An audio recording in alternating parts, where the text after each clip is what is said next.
मंडळी, स्टार प्रवाहवरील आई कुठे काय करते या मालिकेबद्दल एक मोठी बातमी समोर आली आहे।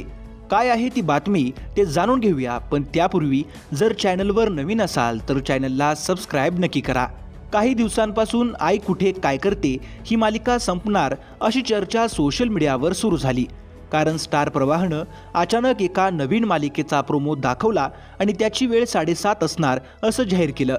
तेव्हा आई कुठे काय करते संपणार का असा प्रश्न सगळ्यांनाच पडला होता।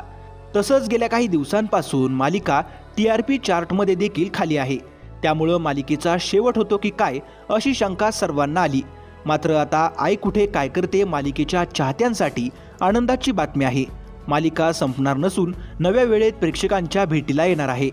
नवीन वेळेनुसार ही मालिका 18 मार्चपासून दुपारी 2:30 वाजता प्रक्षेपित केली जाणार आहे। संध्याकाळचा मेन टाइम स्लॉट काढून मालिका थेट दुपारी प्रक्षेपित केली जाणार असल्यानं आता TRPत काय फरक पडतो हे पाहणं महत्त्वाचं असणार आहे। परंतु जर TRP घसरला तर मालिका येत्या काही महिन्यातच प्रेक्षकांचा निरोप घेईल। दरम्यान संध्याकाळी 7:30 वाजता स्टार प्रवाह वाहिनीवर रेश्मा शिंदेची घरोघरी मातीच्या चुली ही नवी मालिका भेटीला येणार आहे।